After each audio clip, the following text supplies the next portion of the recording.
the Liminalist, the podcast between. It's Jason Halsey. This week I'm talking to Posie, Dangerous Thoughts Parker, also known as Kellie-Jay Keen Minshall. Feel like all the world is unchained.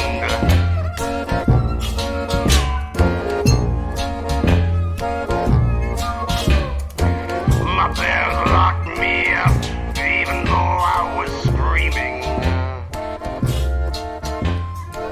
They kicked me down till I did not feel no pain. How are you? I'm okay. How are you? Yes, we're alright. I'm alright. Yeah, we're alright. We're still surviving in the age of advanced incoherence. Retaining our sanity, just barely. Bizarre. It's so bizarre. Yeah, well, so before we get into, if we even do manage to get into the meta of it all, I thought it would be good because although I'm familiar with what's been going on for you, people who listen to the podcast won't be. So if you're up for it, I don't know how many times you've had to do this already, but just recounting the sequence of events as they occurred would be a good place to start, I think. Do you want to start from my police thing or my 2015 peak trans thing?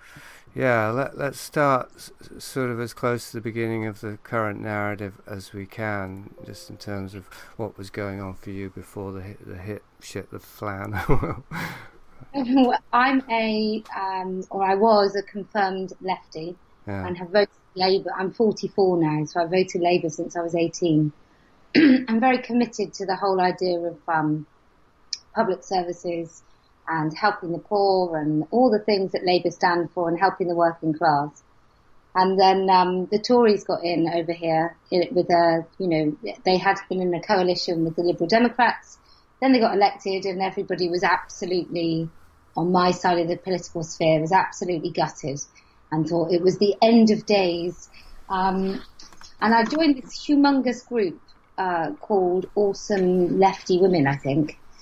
And I hadn't really encountered too many trans women. I'd done some voluntary stuff for a radio station and encountered one who decided that every time he did a show, he would talk about menstruation, period shame, and the menopause, which I found quite bizarre. And I remember saying to the women, do you think we should tell these two very young women coming in that the person they're talking to is going to be a trans woman? And they looked at me as if I just said, can we kill your parents? And it was, I was quite shocked, and I just put it down to these people being a little too PC maybe. So then in 2015, I joined this massive group, and it's all women and everyone's lovely.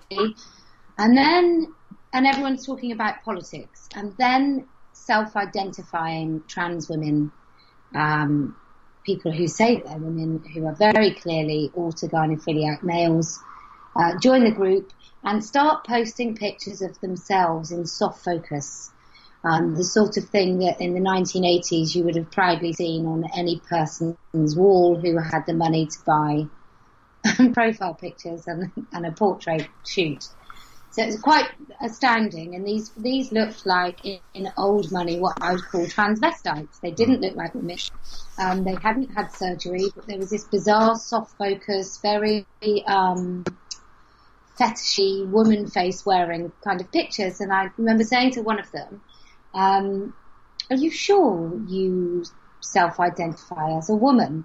And then I was met with absolute vitriolic language from both him and other women about how disgusting I was for even asking, and I must be a transphobe and a bigot, and I was the reason all these people were killing themselves and people like me.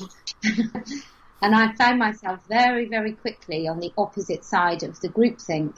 And it was peculiar, and it was a huge awakening, really, that has made me now over the last few years question everything.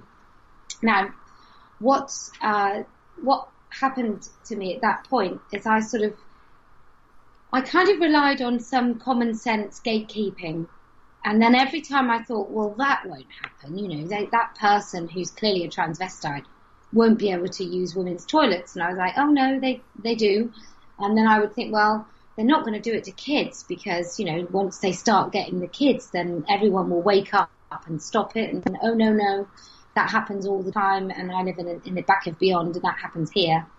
And I just noticed it was everywhere, and this huge explosion. 1 minute we're talking about gender neutral parenting in 2012 as not forcing children to live by stereotypes which we force onto them.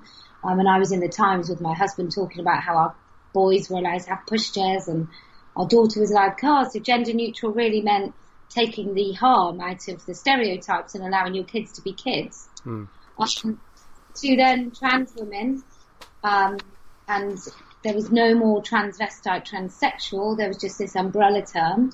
I think today on the left, you wouldn't be lying to say that they believe actually your gendered brain is more significant than your sexed body.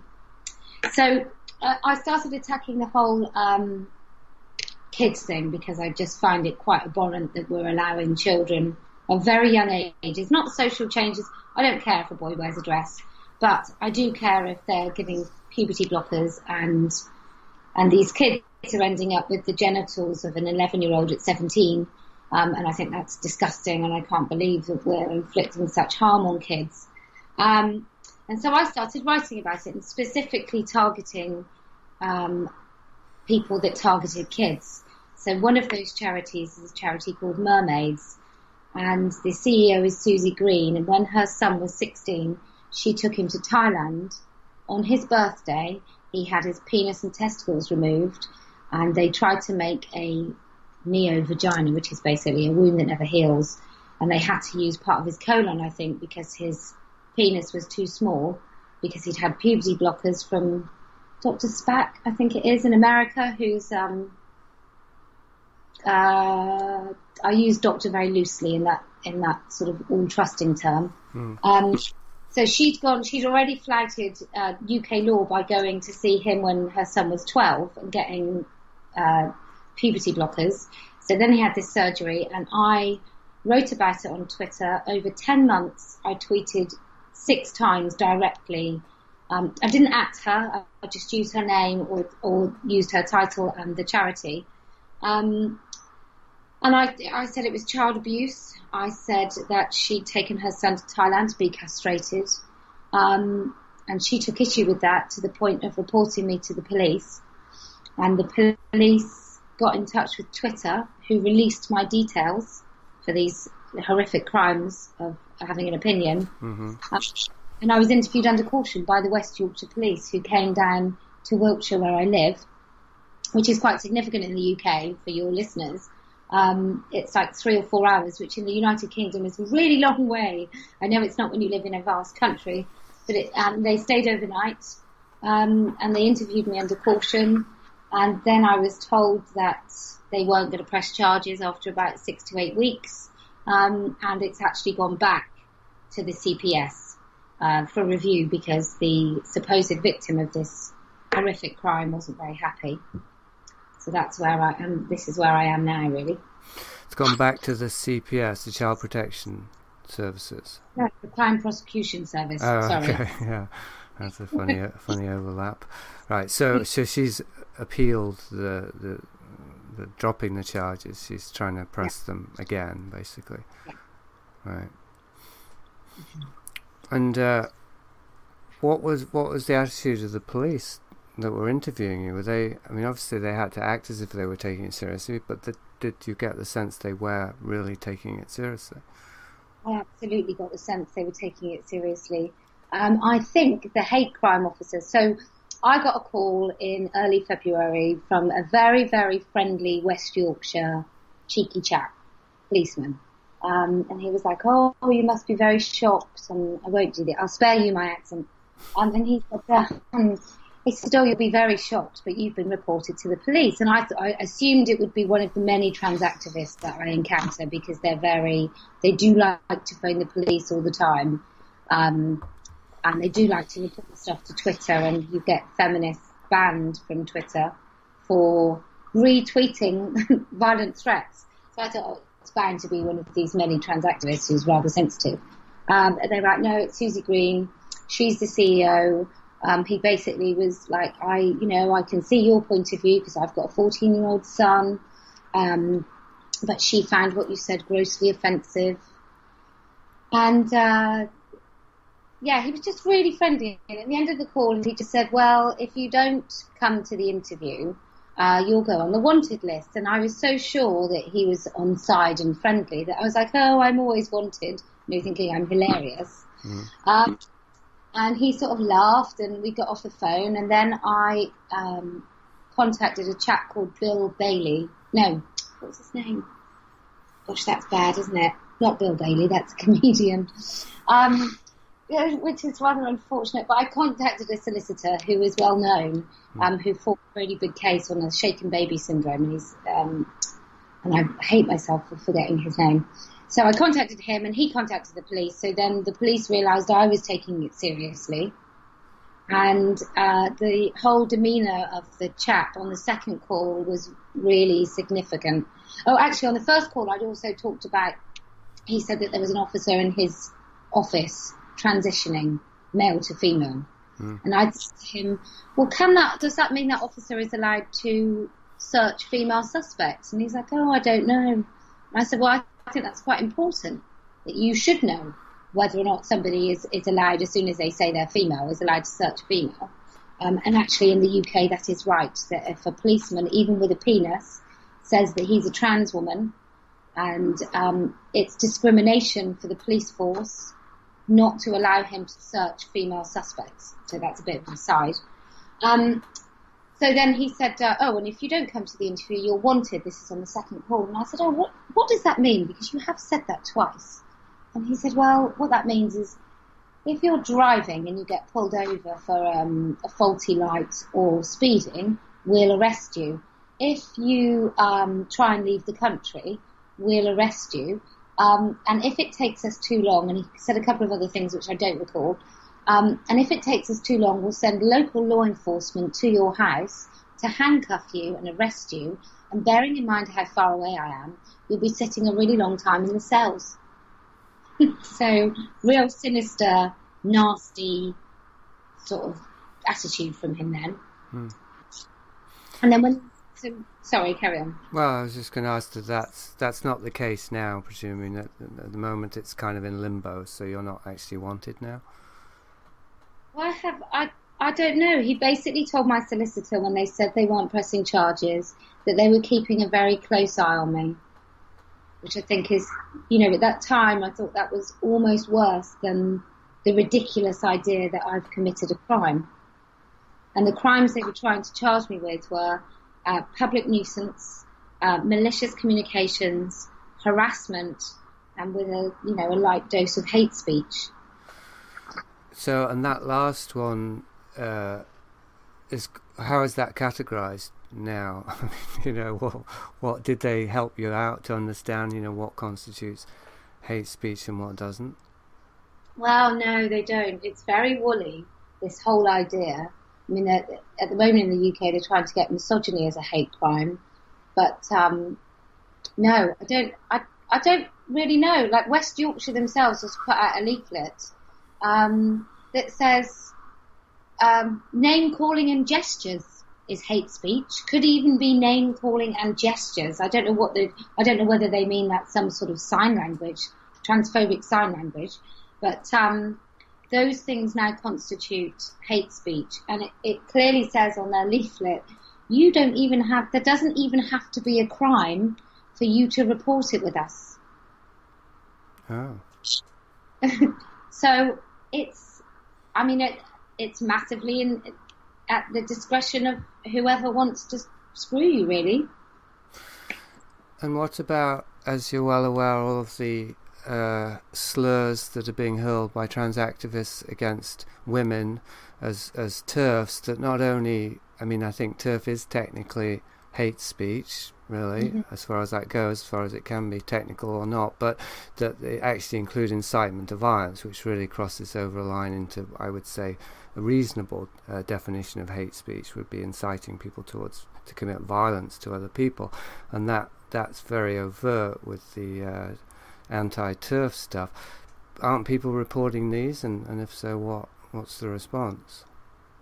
Well, I think the response is there is no response. It's not taken seriously. It's it's almost acceptable to see it all over social media, the term turf, even when you describe and for a start, half the people that don't agree. I mean, I'm in alliance with some right-wing Christians. I'm pretty sure that they're not radical feminists. Right.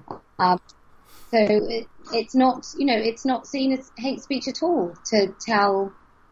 It's just such a hold of misogyny, I think. And I know that's a word that us feminists like to throw around a lot. But I do really, I'll take your sexist mechanic who thinks I can't find an engine over a lefty dude bro who thinks that I don't know what a woman is any day of the week at the moment.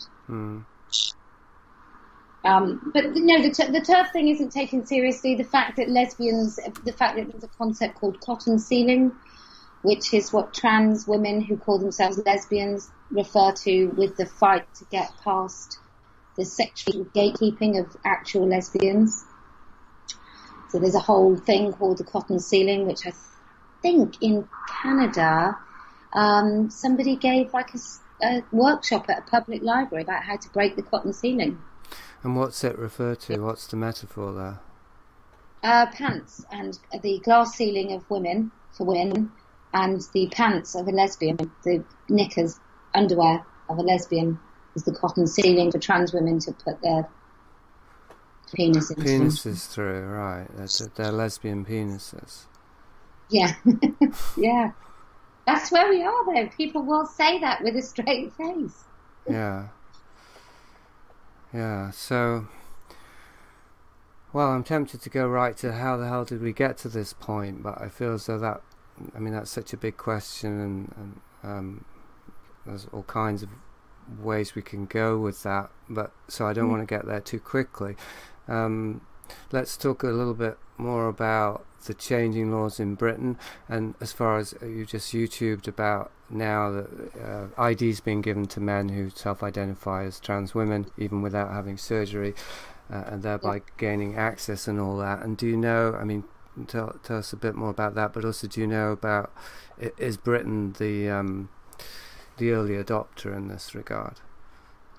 No, there are two countries, I believe, maybe three, none of which have a great record for women. One is Malta, one is Ireland, and I think Ireland. Yeah. Really? Yeah. Wow. But you have to, I think when we talk about it's happened in Ireland already, I think you have to remember that their culture is very, very different. It's a much it's just a more straight talking, I'm pretty sure that in Ireland, unlike here, there are not trans women in women's prisons. Whereas in this country, we have a large number of even sex offenders in our women's prisons. And if you bear in mind there are 12,000 men serving time for sex offences in the UK, and there are 80,000 male prisoners in the UK. There was 3,000 female prisoners in total, most for non-sexual and non-violent crime. Yeah. So as you put even 10 men into our women's prison population, you massively change the dynamic of that population. So, do you know the Soham murderer, Ian Huntley? Soham, the two little girls, that case? Yeah, he now refers to himself as Nicola, which is the mother of one of those girls, and says that he's a woman. Oh my God. So the current law in the UK is that you have to get a gender recognition certificate. The more research I do into this, the more I realise that people are already ignoring the Equality Act anyway. So for many of these trans women, if you're 6'2" and you're built like a rather large bloke, and you want to go into a ladies' toilet, there's not many women that are going to have the bravery or the courage to tell you to get out. I mean, I possibly am one of those women, but there won't be very many. And I'm 5'1", so I think I'd probably use the fact that I'm tiny to to be a bit more gobby, I expect. But so at the moment, you would have to live as, I don't even know what this means, live as whatever the gender you want for 2 years. And I don't think for trans women that means do all the bloody housework and take a pay cut. Right. So you have to live as a woman for 2 years. You have to have a psych to say that you have gender dysphoria. You have to not be married, which I thought was quite interesting. And if you are married, you can get an interim certificate while you can get your marriage annulled, which is nice. For all those people that get married in good faith, or people that believe in God and get married before God in a church, can just in an instant get their marriage annulled if their husband wants to wear dresses.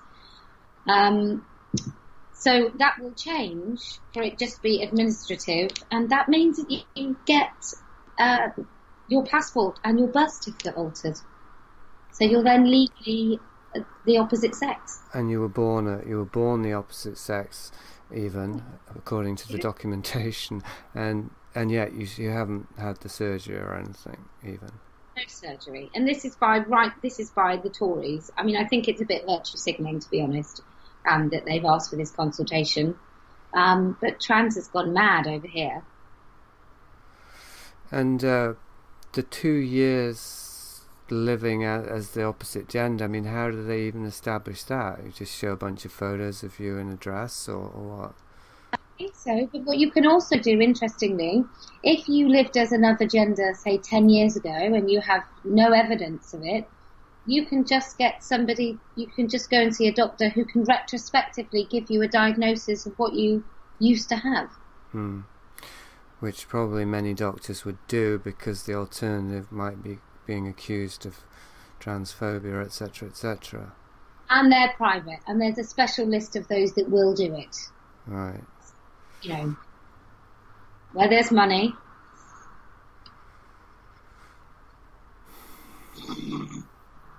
But the whole thing is just, it's so nonsensical. It's madness. So what you'll be able to do is you'll be able to just go online, I think, and you'll be able to change your sex. And we do have the Equality Act, which will cover some exceptions, but also in the Gender Recognition Act, you're not allowed to ask somebody for their gender recognition certificate. Oh. Well, it's really, really sewn up very, very well that there's pretty much anything you do that crosses the path of a trans person is considered transphobic unless you 100% go along with their delusion. It seems like it's got a very limited time frame, though, for it to continue, because the way it's going, just any man who wants to cause trouble doesn't even have to have the ID, because he doesn't have to show it, doesn't have to wear a dress, because that'd just be stereotyping, can just commit havoc and say, hey, I'm trans, fuck off. Right? So that doesn't seem like that's going to fly for too long. Well, I think it will until something terrible happens. And even then, I've been to meetings. I know the lady called Maria McLachlan. I don't know if you're familiar with her, but she was assaulted by somebody called Tanis Wood. Yeah. Tanis Wood, at Speaker's Corner. And in her court case, she got no compensation because a couple of times she forgot to use the she pronoun for the man that punched her in the face. Right. So what's happened, it's a bit like what happened in the 70s with Pi, and I'm not confusing paedophiles and trans activists here at all. I'm not saying there's an overlap. But the methodology is quite similar, that what you do is you first get people in the structures. So in every women's organisation that's, significant, there is now trans women in those organisations helping to run those organisations. And then it's much more difficult for those organisations to exercise their right to say no to trans women. So in the WI, I don't know who they've got in the WI, but the WI now recognises self-identifying women as women.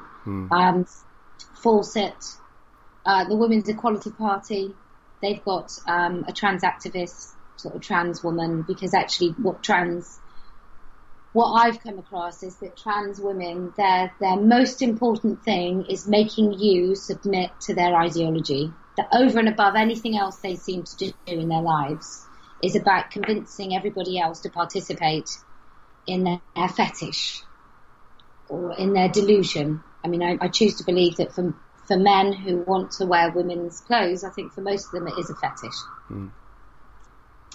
So for girls, I think it's quite different. For young women, but then weirdly we are different.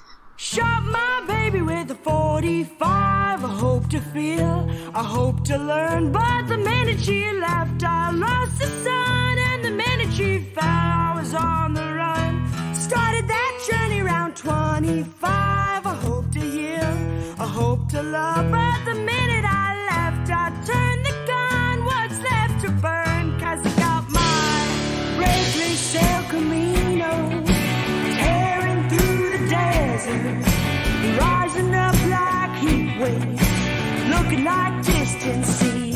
To a fool who wants water, ain't no blessing for them from me.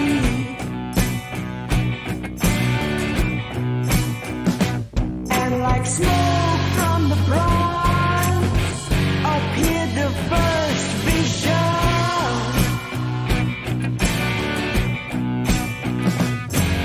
Sky went out that day and the lightning hailed the grain, and every word was a roar that beat me to my knees. So I stood upon them, raised my gun on high. There ain't no room for gods in this town. As smoke from the bronze appeared the next vision.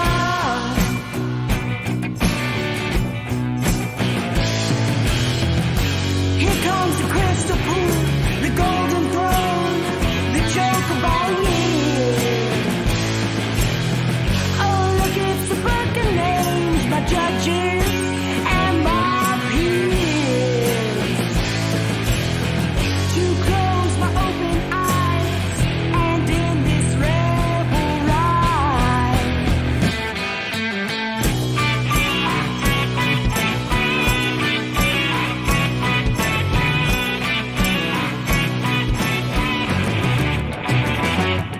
She placed a hand on my shoulder, coils around me as a snake, hissed a few words I'll remember, every life on this stake. And like smoke from the bronze appeared the last magician. Well, I mean, you mentioned pie, and that's something I've done a lot of research into. Turns out, it was connections with my own family history. They were Champagne socialists, and my grandfather's member of the Fabian Society, and there's a lot of agendas there interwoven together that I would say are in evidence with what's going on now. It can be seen as a continuation of it, but without trying to lay all that out in a single conversation. One of the things with pie was that one of the overlaps there was that a lot of, I guess, pie members, not necessarily only pie members, but pedophiles, were able to gain access to children's care homes by self-identifying as homosexual, because of the gay liberation was at that point where homophobia, everybody was terrified of being homophobic. They were just given carte blanche essentially to work in care homes simply by self-identifying as homosexuals. And so we've seen the consequences of that to whatever limited degree in what's come out in the last 10 years or so post Jimmy Savile, in terms of just how organised and widespread the paedophile rings were in terms of infiltrating child care homes. I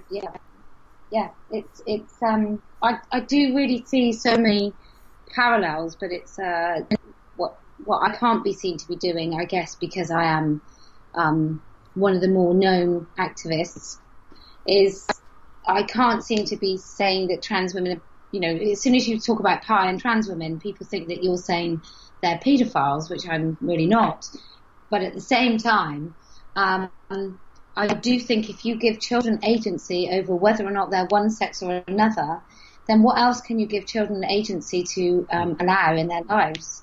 Yeah. You know, if a little boy can say, actually, I'm not a boy, I'm a girl, and then we can stunt the growth of his penis at 11, and we know that that child will never have an erection, never have a libido, never have an orgasm, and I don't mean child, I mean as they progress through their teenage years, that they won't have a normal sexual development, and we can allow a child to make that choice, then why can't we allow a 13-year-old to say yes to sex with an adult? Yeah.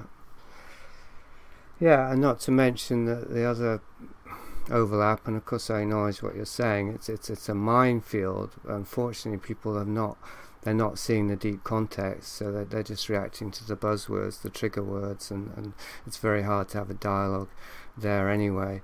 So yeah, you can just trust that my listeners are not those kind of listeners, and I think we'll be all right. I was going to say, as another overlap was this. I mean, it's a bit famous, so it might be a bit of a false flag or what have you. But this guy, the trucker, who self-identifies as a 6-year-old girl, no? Oh yes, Stephanie. Yeah, and I'm sure he's not the only one, and certainly if he is, he's only the first. He's not going to be the last, and so why should we discriminate against him being left alone with other 6-year-old girls? Because that's what he says he is. So, once you've introduced, to get a bit obvious and Orwellian, that 2 + 2 = 5, that's kind of it, really. Like, you've already got people to jump the shark, so to speak, and start practicing doublethink on a daily basis, at least so far as they're engaged with the trans thing, which I want to get to that as well, how widespread it is. But once they've taken that step, I think that's the crucial step. After that, it's kind of a slippery slope that just keeps on sliding, I think. Well, and I think I don't know what the LGBT magazine or whatever it was. It might have been Autostraddle, may have been Pink News, which is a odious, vile, woman-hating pile of shit. But they talked about why couldn't twins, adult twins, why couldn't they hook up? Because there's no chance of two males who happen to be twins. There's no chance of them having babies. So why can't they have sex? Mm-hmm. It's, we've got Pride. So Pride started off as this brilliant protest against the terrible homophobia in this country. And now it's kind of like, this is what I like doing in bed with my boyfriend. Would you like to see what I wear?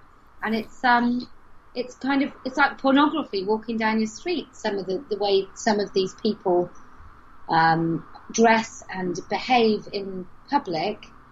And I mean these people as in these people who march with Pride. I don't mean these people as in homosexual people. But men in particular, I think that a lot of this is like a men's sexual rights movement. And it's really frightening. But you're absolutely right. Stephanie actually lives with his adopted parents, and I think he has sex with both of them. He has sex with both his parents? Yeah. Wow. Like his adopted parents, because he's 6. And I think it's really freaky, sinister, this guy. And but he advised the Canadian government. I'm sure he was on some panel of giving evidence to the Canadian government about trans rights, and I've seen him be interviewed as if he's normal, as if it's poor him, and he sort of says that he drives a snow. I think I might have seen some of it on Louder with Crowder, actually. How he drives a snowplow. Yeah. That's no too many 6-year-olds who do that. Yeah, so he's alternates between his identities, I guess. He alternates between something. Absolutely. He's just I feel intuitively that these people are liars. That trans women who say that they really do feel like women are liars. I was at a meeting where I gave a speech on free speech, and a woman told us all about her husband, and he didn't even want to be seen like a woman. He just wanted breasts. Right. You know, he accepted that he wasn't a woman, was never going to be a woman, but he just really deeply desired his own breasts. To play with, yeah. So disgusting, but you know, it's a funny thing what people will accept. So we've talked about violence in meetings, and it almost doesn't matter what a trans woman does, they are protected. You know, people will still not think that that person who punched a 60-year-old woman in the face, will still see him as the ultimate victim, because of the violence. So they'll talk about violent language, and they can respond to violent language with actual violence. Yeah, it's self-defense, right? That's the context that's created.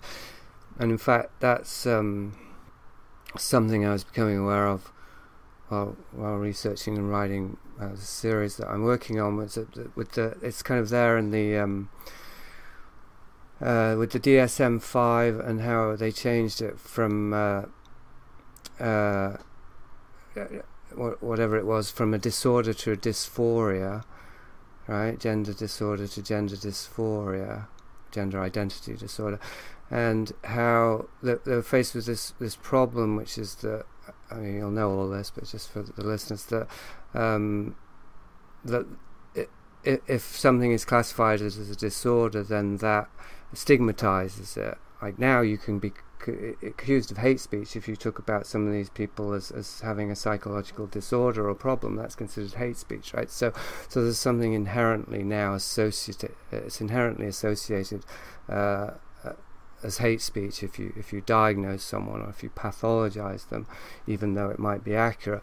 And so they had this problem, which is they didn't want it to be stigmatized. And I'm not making a very clear they here. I'm not necessarily talking about people suffering from gender dysphoria, but let's say the activists and those pushing the agendas.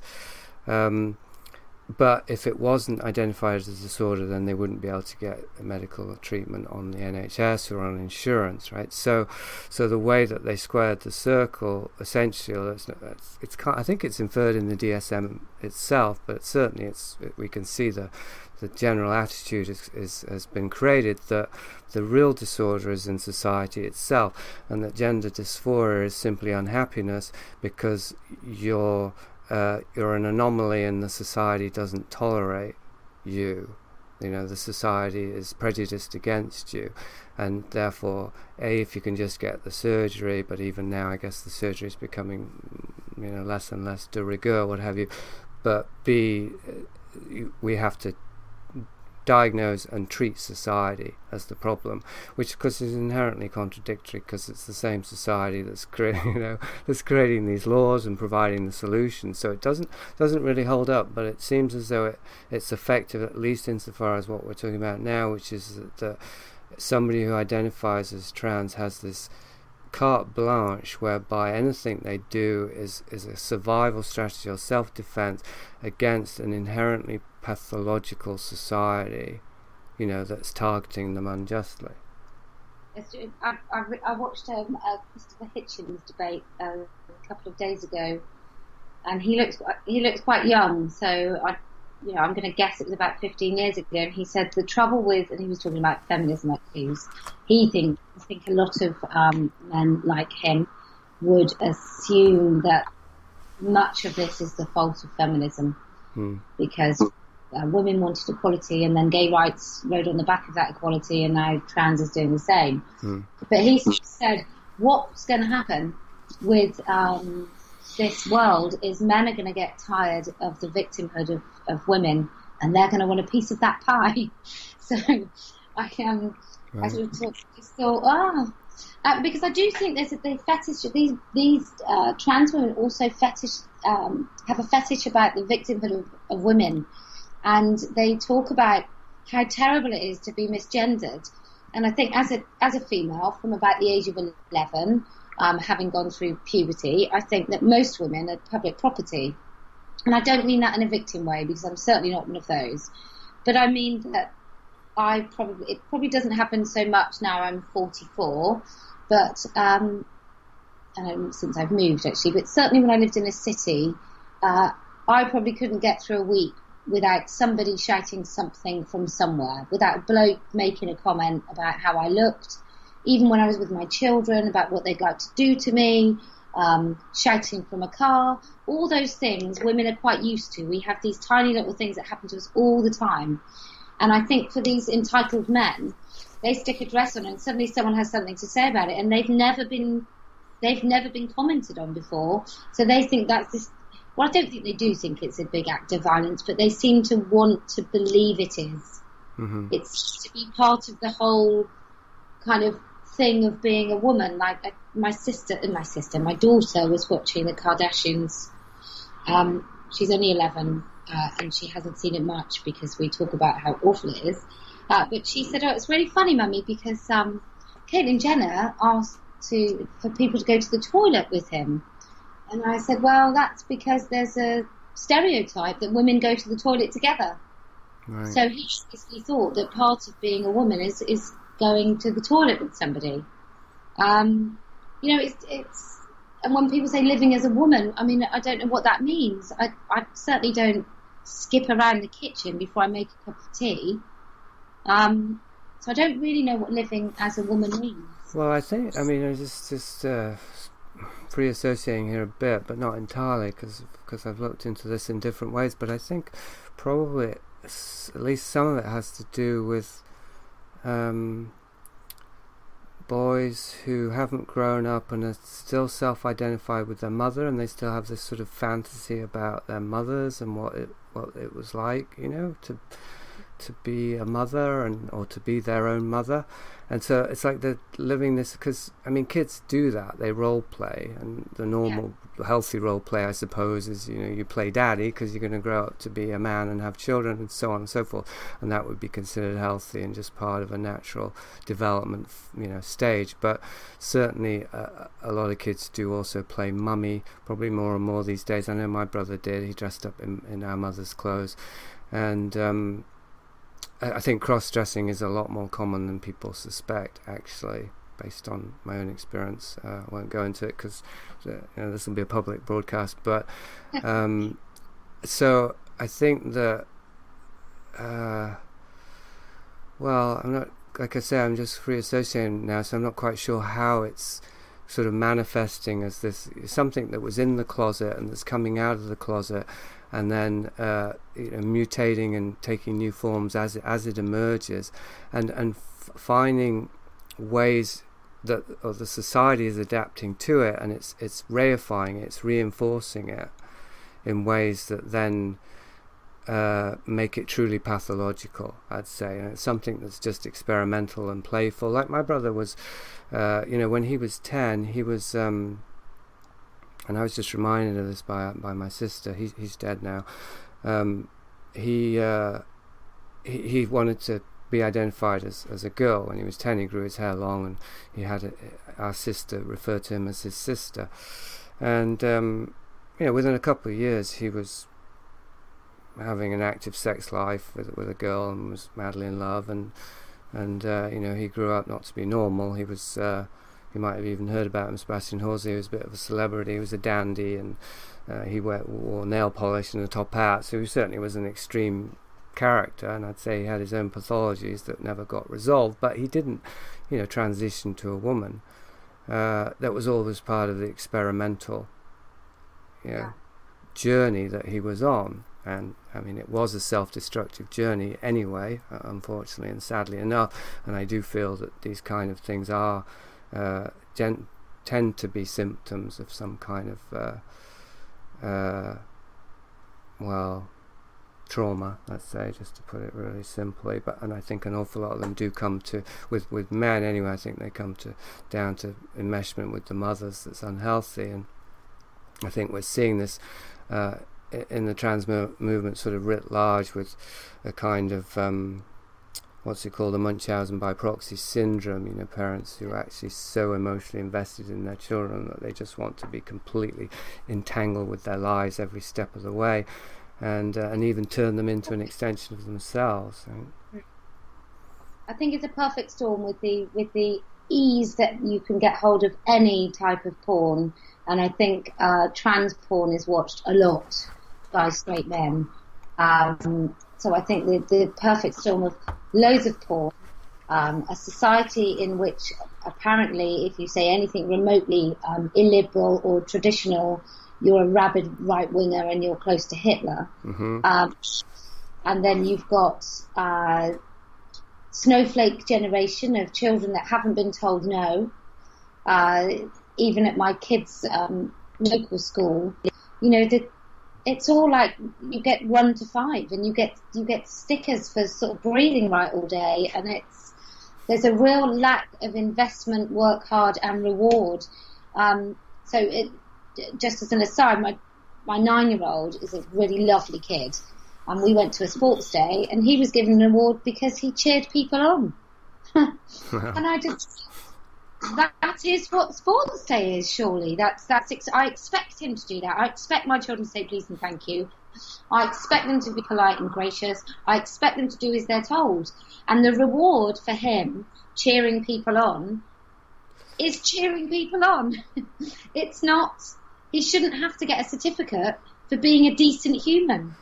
And I think it's really interesting that, you know, prior to my kids being like this, there's a whole heap of children, I think for women, for girls who are lesbians, who are maybe gender non-conforming, probably haven't ever had a day where someone says you're beautiful, and they're young lesbians. I mean, where is there for them to fit in our society?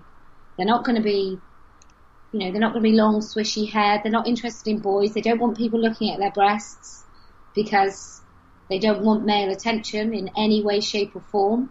So for them, it's an easier route just to say that they're trans and they're men after all, and have their breasts cut off and breast bind, which is really, really, we talk about women in Africa who breast iron to avoid rape. So they basically beat the crap out of their breast tissue and it becomes flat. We do it over in our white Western culture with binders. And we talk about those women in Africa, how dreadful it is and how awful it is that those women have to do that. But at the same time, we're allowing our kids to do it almost with a pat on the back of how brave we are as parents for accepting it. And that's the Munchausen's bit, isn't it? That's the Munchausen's by proxy, that if I went on the TV tomorrow and I'd let my 11-year-old daughter have breast implants because she wasn't developing quickly enough, I'm pretty sure, and quite rightly, I'd be vilified. If I went on the TV tomorrow and said that she's got puberty blockers so she doesn't develop into a normal, healthy girl, I'd be brave and courageous. Yeah. It's a pathology eating itself, because it's the society that's pointing the finger at itself saying, me bad, This society is bad, and now we're going to show how good we are, by doing all of these things that are the opposite of what we've done previously. Yeah. So when we were talking about that reward thing with your son, I mean, of course, the dark side of that, and as I think you rightly point out, that's dark in and of itself, essentially, because, well, for the reasons you said. But the other dark side is that there's a punishment, there's a corresponding punishment in the same culture. Like, I think you're not allowed to have best friends now in Britain. Did you hear that one? Best friends are politically incorrect or discriminating. You're discriminating against all the other kids if you have a best friend. Well, here's one for you. My daughter was bullied out of a school, and on her last day, after 6 months of crying, as soon as we got round the corner, she just burst into tears, and it's a girl bullying. So what girls do to bully is they exclude, and they exclude by kind of little rumours and talking about you, and eventually my daughter had no friends. And so we took her out to school, and on the last day I just said to the ringleader girl, I just said very politely, could you just leave my daughter alone today? That's all I said. Now, because she'd got away with it for 6 months because the school pandered to her and sort of almost treated my daughter as if she was imagining it, which she wasn't, and I'd seen it repeatedly, So they then, the deputy head teacher phoned me and bellowed at me, actually, that, you know, he was very brave, and he thought he could shout at me, and I was having none of it. Fast forward a year, and I'm in an assembly listening to my son play a piece of music, and I'm distracted because there's two girls who are 10, 11, talking as a normal conversation. So I then say to these two girls, could you be quiet, please? And then I got a letter from the school to say that my threatening, intimidating and dreadful behaviour, if it continued, they would ban me from the school premises. Wow. Yeah, wow. And they said that those children were visibly shaken, crying and distressed, and felt intimidated by me. And so that's where we are as a country at the moment. We're telling children, and both these girls are not very nice, and I say that quite liberally, but we're now telling children that whatever they think, they are to believe. And I think that's from the backdrop of we never believed them even when terrible things were happening to them. So I went to see the head and I said, well, what? She said, oh, it's safeguarding policy. And I said, well, without even asking me what had happened. And these girls had massively lied about what I had said. Right. They won't retract it. And it could be, if I do anything like that again, in which they called a behaviour, I could face a criminal fine of £500.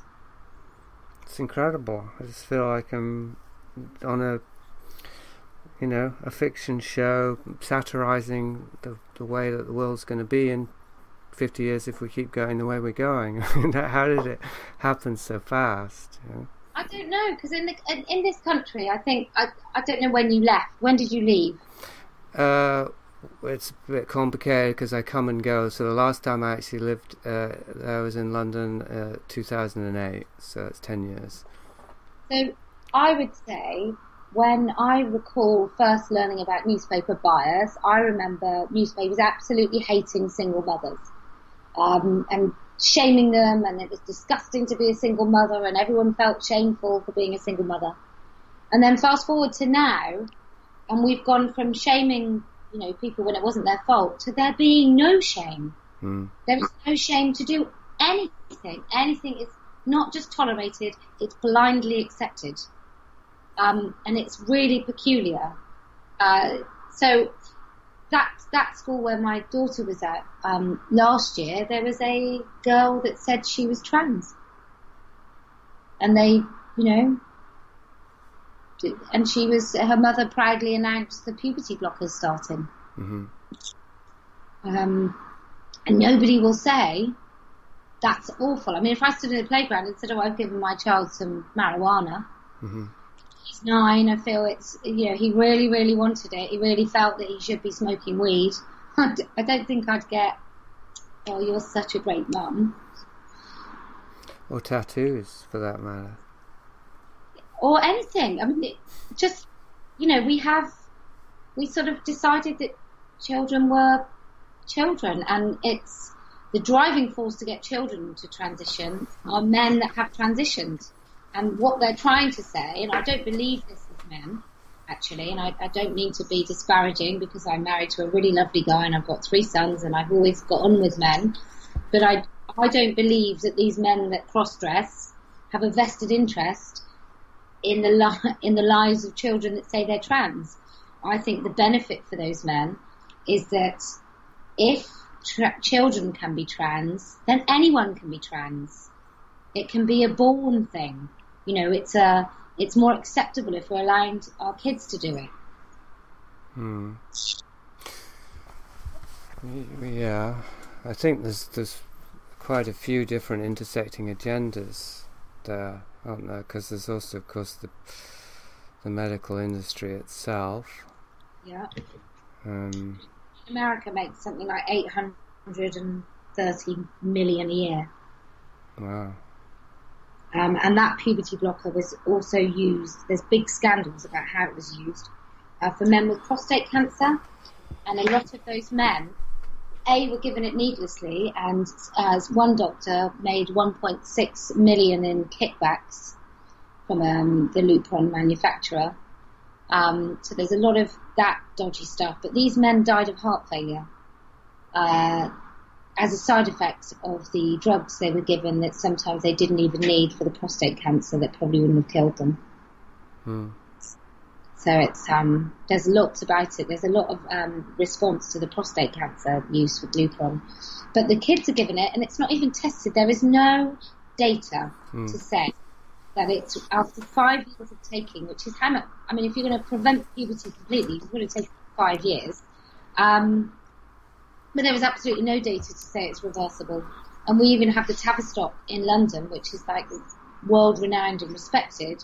We have a woman called Holly Carmichael on a kids show in this country on CBBC, which is the kind of 11 to 15, slightly older children's channel for the BBC, so state-owned, saying that puberty blockers are reversible.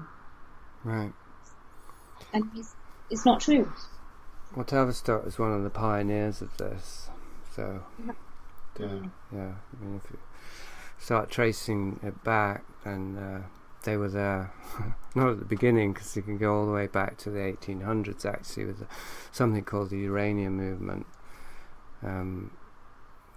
So it's something that has been seeded, let's say, in our culture quite a long time ago, and that's taken this long to come to fruition, I would say, driven by whatever. I mean, one can speculate an awful lot about that, but yeah, I'd say just in the last, it's literally the last 10 years, isn't it, really, since 2007, it's like it's come all the way into fruition, and now it's completely visible, and I would say pretty hard not to see. So to be made out of it, though. There's so many organisations making an absolute killing, going diversity training and those sorts of things. So one of the things I find myself bumping up against when I just write about it or talk about it is, what's it to you? You know, why are you so interested in this? Why are you so obsessed with it? Kind of responses like that. Do you get those sort of responses? Oh God, yeah, I get. Oh, you're obsessed with children's genitals.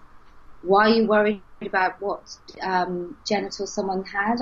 I was in a because I try and convince people and tell people what's happening everywhere I go, because nobody knows about it. There's loads of people that don't. They sort of think that a trans woman is some meek person who doesn't come out the door because they're so fearful of how the world is going to treat them. Yeah. And I'm sorry for them. And I think men especially think that there must be something really wrong for a man to give up his perceived male privilege to put on women's clothes. So yeah, I get that all the time. Why do you care about other people's genitals? And I'm like, well, we do risks, and actually for women, it is very different if that person in a space is not actually a woman. And it's just that fundamental. For me, it's just a fundamental honesty thing, and the fact that we're being coerced, gaslighted, and forced into accepting an ideology that I think is absolute bullshit. I don't believe any of it. I don't believe there are anything. I don't think trans is a thing. I think there are some people that maybe have a mental disorder that makes them think that their body isn't quite right, or they'd be happier when doing something with their body looking like something else. But I don't really believe that you can transition and become anything. That you can't change sex. So I do. I get it all the time, and I get people who are like, oh, I don't want to talk about it. Probably a lot of people think I'm evil, but I think for me, I just think what they're doing to kids is just unbelievably bad, and what these. I don't even get some of them, but this sort of demand that everyone has to accept this ideology probably makes me reject it more, because it's being forced upon us. Yeah.